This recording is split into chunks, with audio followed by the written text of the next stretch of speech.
current phase of the war between Iran and the United States. But before going there, there is some sort of chaos happening in Europe with the case of with the case of Spain. It's not part of Spain. It's not connected to the territory of Spain, but is part of Ukraine. Is part of, you look at the map, you see it's close to Morocco, and right now there is a huge chaos happening. People are invading the city of Ceuta in Spain, and it's all, you look at this footage, for example, you see it's all cooperation between security forces. You see the security force there, they don't care, and these people are being systematically transferred to that city. They're basically invading. So far, it seems that more than 50,000 people invaded Spain. What is your understanding? And you look at the repercussions of what's going on. You see everybody's trash talking the Pedro in Spain, the president of Spain. What is your understanding of what's going on? I think it's the same thing that I saw fairly up close and personal, not on the scene, but through the eyes of many people I've known for a long time in Georgia. We have a government with whom the European leadership and the U.S. leadership are not happy. And one of the ways to deal with governments like that, especially if there are people around, as there are with Morocco and Spain, that will be aids to your efforts, maybe knowingly, some of them, but mostly unknowingly, unwittingly. You send in Mossad, you send in MI6, you send in the CIA, and you build a situation that is conducive to your desires, which is essentially to bring maximum pressure to bear on the government you don't like, and even to overthrow it, which was the objective in Georgia. And the first time around, it worked. We now have a party in Georgia with a very slim majority, but we're still trying to do it, and we're trying to get that party out because they are like the party we got out. So this is all probably an effort of I don't know who's leading. I would probably postulate it would be France and England, maybe Germany, but they're trying to put pressure on Spain, ultimate pressure, get rid of this guy, this leader, who is inimical to our interests, and they are using these proxies to do it. That's my guess. Do you feel, Colonel, that Spain is I would say, the only country who's supporting Palestine? And the only European, the only European country, exactly. I'm talking about in Europe. Yeah. And you see, I shouldn't even qualify it that way. There's so few countries just really supporting Palestine. I mean, a lot of populations within countries, including this one, America, are supporting Palestine, but they're under extreme pressure, and they're under extreme pressure in America, from everything from ICE to, anything Donald Trump can throw at them for Bibi. And they're under pressure in America from Bibi because Bibi has assets in America too. Most Americans don't realize that. There are what I would call quasi-Israeli police forces operating in the United States with the full knowledge and permission of the administration and of the Congress. So yeah, anybody that's for Palestine, we're against. That's basically what it means. And, the Spanish leader has been very, very courageous and very much an advocate of what I would call the old rules-based order that we're destroying, or have, I think, put the coup de grace to. I think we've destroyed it. I think it's gone forever. And we're the principal architect of its destruction. And by the rules-based order, I mean the rule of law on an international basis. We've destroyed it. We've destroyed it. Yeah. Donald Trump, today in an interview with Fox News, he said the war is going well. All you can do is keep winning. Then eventually something will happen. But we are hitting them hard, knocking them out for a loop, and we just keep winning. And Colonel, what is going on today? We've learned that Iran has hit another,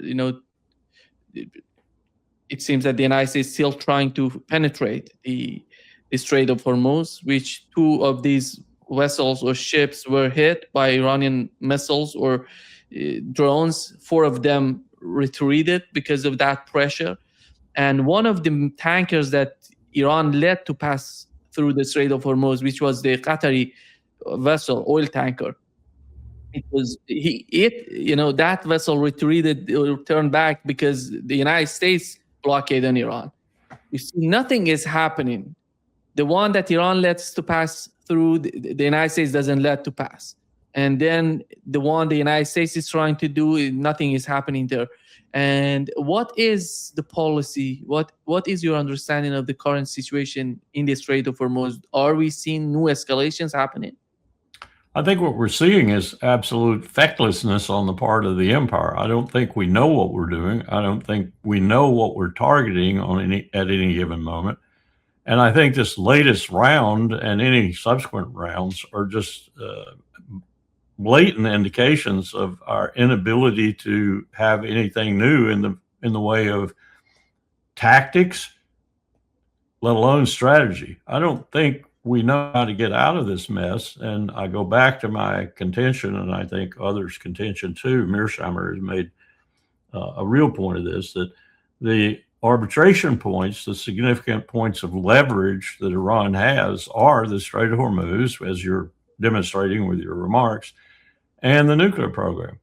And I think the nuclear program has become a huge element in Trump's calculations and in Bibi Netanyahu's calculations. And interestingly, Haaretz was full of, the only newspaper I read from Israel, it was full of comments about Bibi's recent visit that weren't nearly as sanguine, as in healthy, as those coming from some of the U.S. press, even those who were maybe more neutral than they were favorable toward Bibi Netanyahu. They were very much negative about the visit. Even one editorial claiming that the famous charm of Bibi failed completely, that he did not come away with what he most wanted, which was a bump in the elections that would see him through to victory. And 2, he didn't come away with a real assurance that we were going to leave him out of the war until the propitious moment that he declares he wants to be in the war. Not only that, there were other articles on such things as what's happening in the West Bank, dramatically negative articles, such things as the Great Freedom Fund, if you will, in Gaza, which is collapsing. And information from Haaretz that Hamas has said, we're not going to do what you're saying we're going to do. And so just forget it. And also looking at what's happening with regard to Gaza itself, where the Israelis are still killing people every day, narrowing the area within Gaza where you can walk without expecting to be killed, and even conducted airstrikes into Gaza. Airstrikes into this narrower and narrower corridor with the agreements that you have supposedly percolating right now? Is that desperation, or is that Bibi Netanyahu thinking that he can do anything he wants to, anytime he wants to, particularly if he thinks that it reinforces his ability over whomever, Naftali Bennett, Eisenkot, or whomever, to be reelected, because that's the focus right now. That's the whole reason he came to the United States. And I think he's going to lose. I think he's going to lose. Now, I don't discount that he's going to do all kinds of criminal things within the Israeli justice system, even, which he's almost adulterated to the fact that it doesn't exist anymore. But he's going to do everything he can, illegal and legal, in order to ensure he's reelected. At the same time, I think he knows that if we do allow him back into the war at a propitious moment, that is to say, a combined strike on Iran or an Israeli strike that leads and the U.S. follows, or vice versa, that he will be able to withstand what Iran will come back with, because he will have so positioned himself that he's ready for that. And by that, I mean he will have positioned himself in Lebanon, where he can more or less counter Hezbollah at the time that strikes occur. And he thinks he can absorb whatever's coming out of Iran. And the United States will be the major helpmate in that process, and will be attacking at the same time. I think that's the ultimate plan, a combined final attack, if you will, that will bring Iran to its knees. I don't think they're taking into consideration at all what the reality is of the density of aircraft in Israel now, the necessity for that density, the probable movement of Hezbollah should Netanyahu clearly identify that he's coming further north and that he's going to solidify his hold on Lebanon, despite the so-called agreement. I think they're in for a real pasting, and I think it ultimately could be an existential pasting, which brings me to my real concern with Bibi Netanyahu, desperate politically, desperate personally, and Dimona, and the prospect that he would go to a nuclear weapon, which truly troubles me in another regard now, too. I think Ted Postol is right. I think Iran already has a nuclear weapon. And I think they will reveal that they have a nuclear weapon at what they think is a propitious strategic time to do so. And whether that is in a way that shows everyone they have one prior to their using it, or their use of it in response perhaps to Bibi Netanyahu's use of one from Israel, is it's a recipe for not just regional, but I think global disaster, because we'll be the nuclear genie will be out of the bottle at that time. That's what we're playing with here. And we're playing with it in Ukraine too. Let me just belabor Ukraine right now for a minute. The Russians have been very circumspect about the direction from which they come at Ukraine to produce the most pain, the most drama, the most disaster for Kyiv.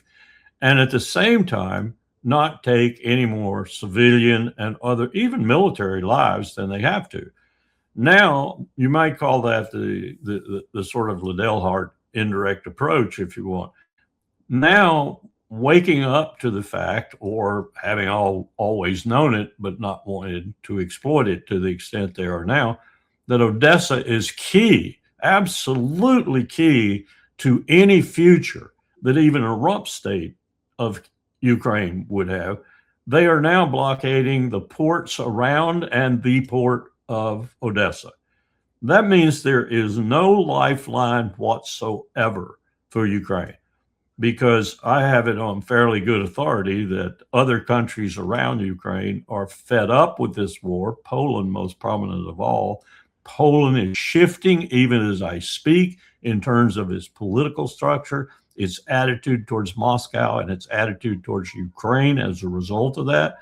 And there's no conduit going to develop anywhere for Ukraine outside of that seaborne one out of Odessa. So that means Ukraine is not just a basket case from what Russia is doing to its military, which is deserting now at enormously rapid rates. If they come anywhere near a Russian unit, they throw their hands up in the air and say, "Take me prisoner, please." It's dwindling completely, and Zelensky has done nothing to help that, firing the general, firing the defense minister. I mean, getting rid of these people at this very critical juncture in Ukraine's defense. I think that's going to come apart. It's going to come apart much faster than some people thought. That doesn't mean there's going to be peace and an end to the partisan warfare and other things like that. But it does mean Ukraine is finished, done. And as an element to bolster NATO, which was the purpose we put Ukraine into this proxy war, to give NATO more strength against Moscow, is gone. Utterly disappeared. And what has happened instead of that is Russia has been strengthened, and strengthened in a way that Sergei Lavrov's and Putin's remarks of late have indicated they might be willing to go a little further than originally, say back in February of 22. They are willing to go a little bit further in exploiting.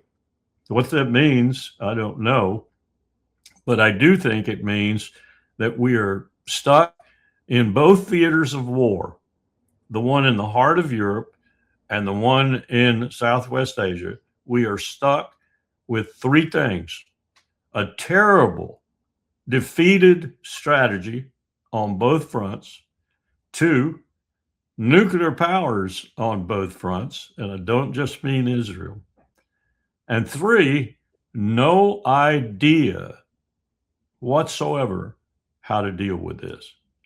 And then I want to come back to the original purpose for our doing this, really. The deep state, I'm going to call it that, the deep state. I mean Robert Mercer. I mean Elon Musk. I mean Peter Thiel. I mean Charles Koch. I mean the oligarchs behind the Trump administration who are directing Donald Trump like he was a puppet. And he's a great puppet. Every now and then he does something stupid even in that regard, but mostly he's a puppet.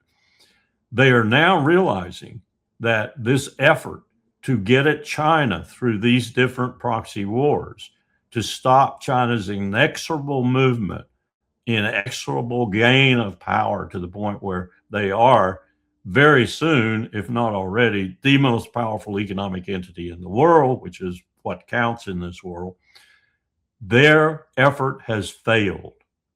It has failed categorically on both active fronts, the one in Central Europe and the one in Southwest Asia.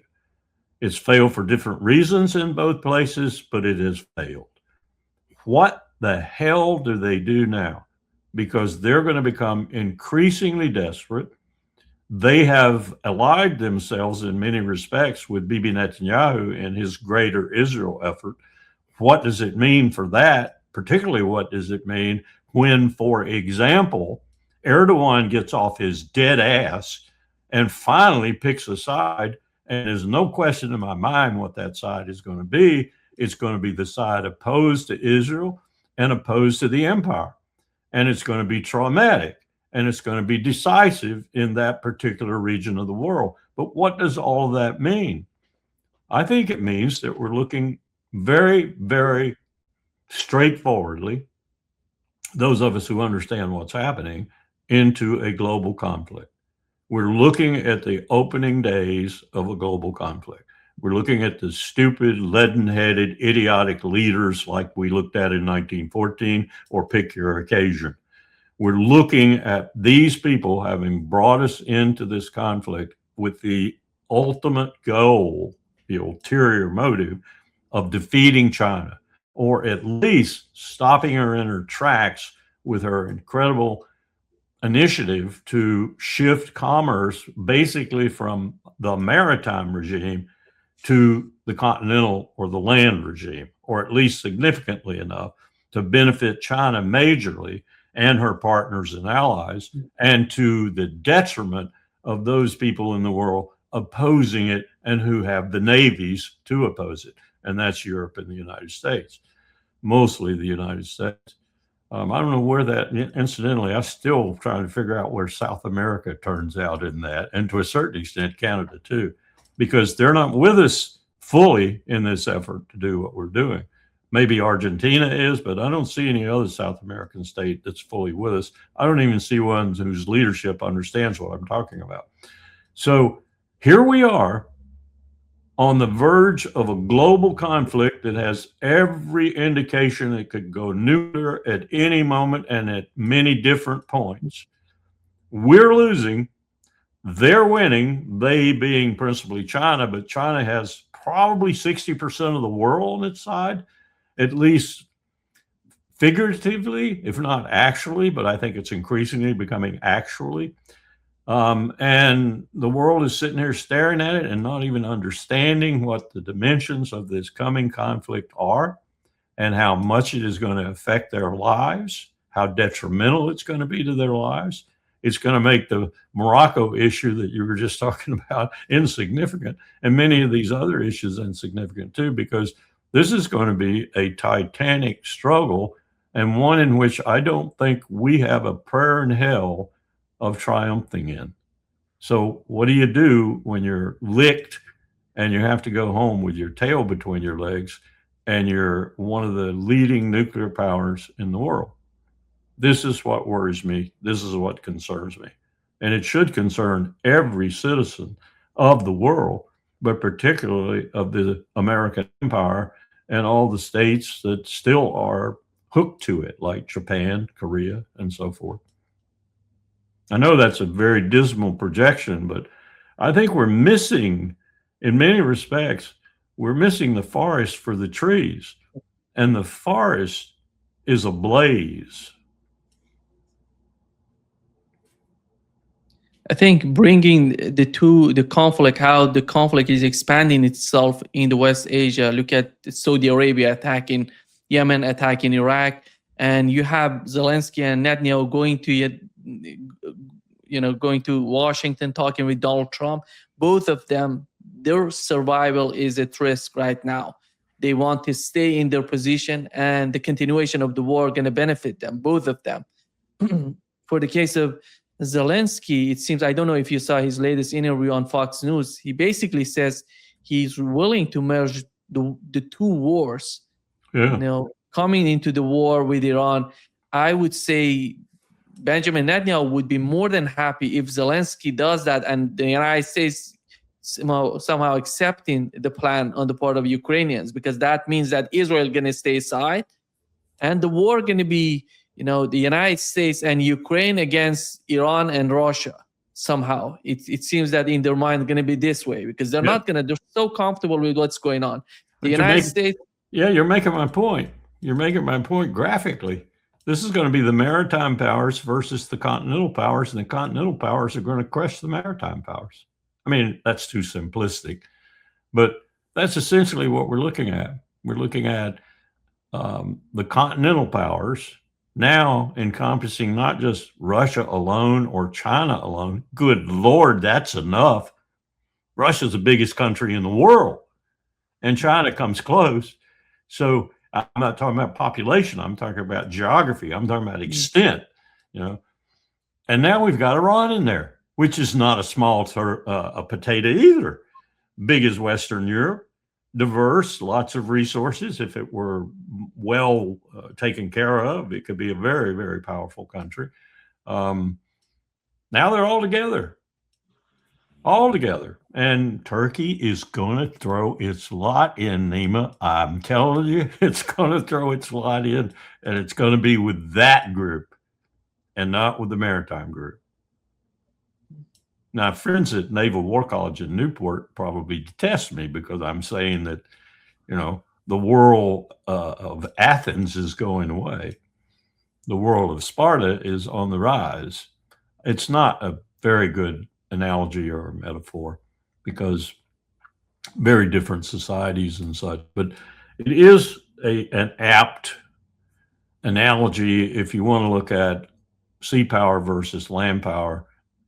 And people forget, who was one of the greatest sea powers in the world at the time we are looking at in the Mediterranean? Persia.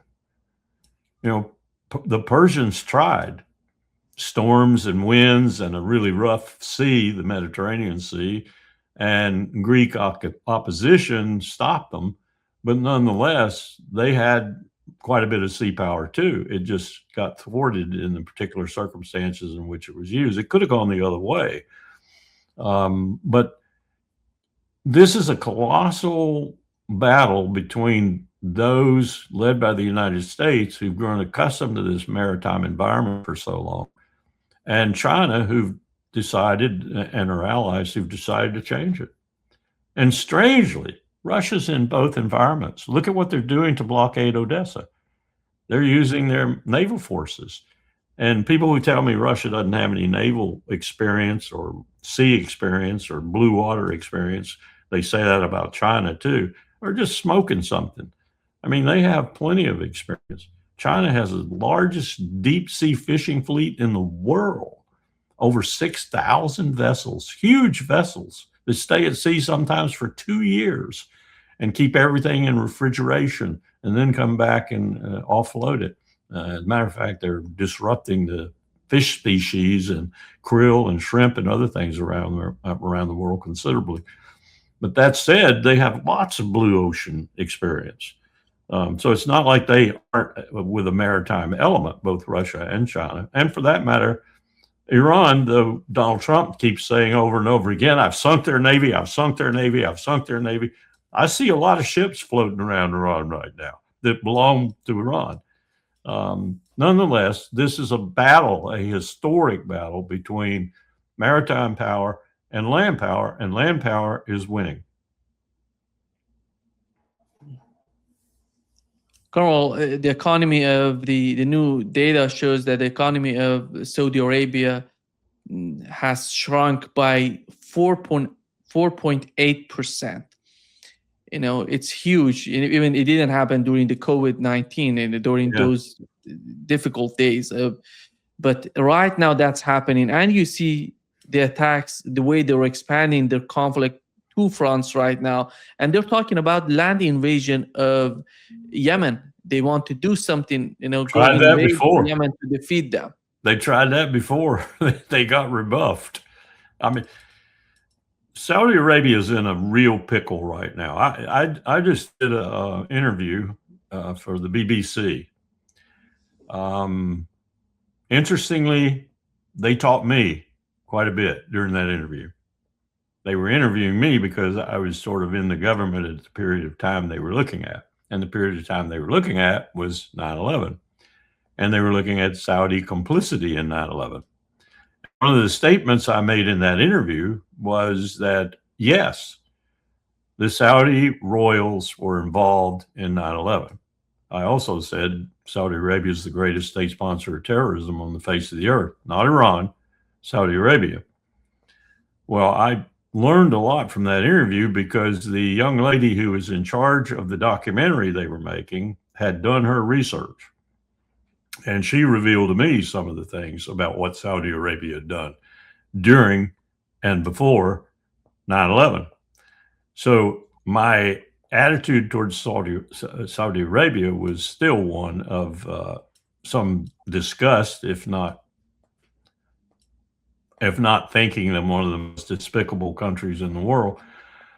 Are they getting their comeuppance now, finally? Because it is very, very clear to me that they have still operated on the same sheet of music they were operating on with regard to the Mujahideen and Taliban, and with regard to Al-Qaeda and blessing it and funding it, and with regard to other terrorist groups around the world. So it's about time Saudi Arabia got its comeuppance, and I think I'm looking at that comeuppance being delivered right now, first of all by the Houthis, but also by the texture and design of this U.S. campaign against Iran.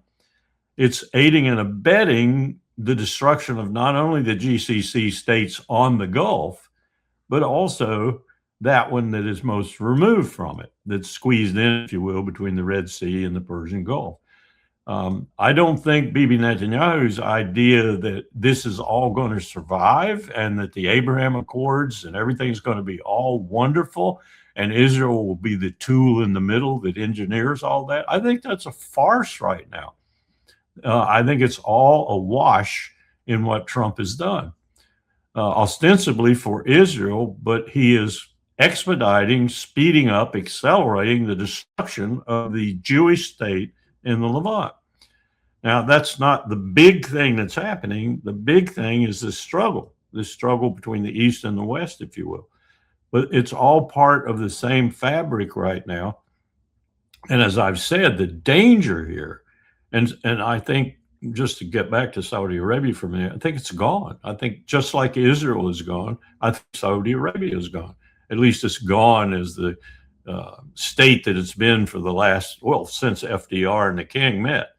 And Israel's gone as a Jewish state. So we're changing lots with this incredibly incompetent leader we have in Washington, but he's being forced into some of the defeat by these inexorable forces that are clashing right now on the world scene. And they're clashing on a front, Nima, that runs all the way, as I've said many times, it's almost 8,000 kilometers from the Arctic Circle all the way down to where we have our ships, 1,000 nautical miles, I'm told, still, our carriers, our capital ships in the Indian Ocean. And that's another indicator that this is not a maritime world anymore, because these carriers are afraid to go any closer because they'll be sunk. They'll be destroyed. That's a real comment, because this is the instrument most noted in the world of the American empire's ability to bring military power into your backyard tomorrow morning. This instrument that was made, famous around the world by these little wars we've conducted from their platforms, is gone. It is no longer a symbol of American power worth chump change. It just remains for a couple of them to be sunk to prove that dramatically and decisively. But that is an indicator of how the American empire has walked itself into a defeat that is not just like Afghanistan and Iraq and Somalia and Libya and a host of other little wars were. This is fundamental. This is a defeat of the empire, a massive defeat of the empire. And these symbols are going to go with that defeat. And we're seeing it right now, and we're going to see it even further. And I'm really worried, as I said before, that we're going to see some mushroom clouds in the process too. Not least am I worried about that because when the empire understands, and Trump never will, but there are people around Trump who will understand that we are going down, as it were, literally and figuratively, then we will resort to nuclear weapons use. There are people already talking about it in the group that runs around in between Trump and these oligarchs. They're already talking about, why aren't we using them on Iran?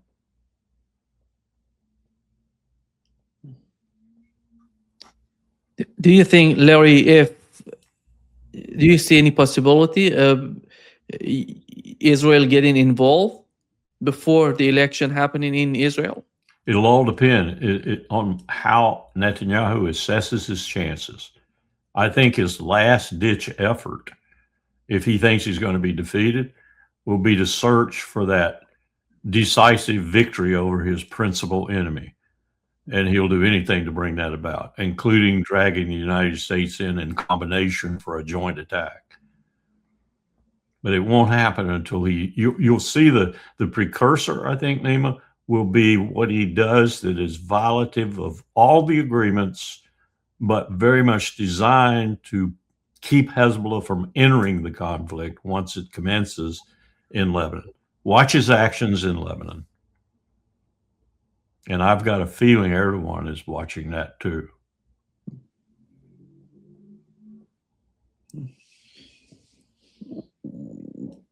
What is your assessment of Donald Trump's position, Donald Trump sort of strategy with this trade? You detect a strategy? No, I don't see that. I don't. I detect back and forth, back and forth, back and forth. That's all he knows what to do. And the shame of it is the military, at least as far as I can detect. Now, I understand General Kane has made some real objections, solid objections, because the other commanders in chief in the different AORs, Europe, Africa, Pacific, are coming in and telling him, what do you mean allowing all these stores to be shot? What do you mean dwindling the Patriot list down so far, the THAAD list down so far? What do you mean using all these munitions that we might need because they're in our war plans in case we have to execute them? So they're putting a lot of pressure on Kane, but they're not getting much headway in terms of Trump's and Hegseth. So they keep doing it.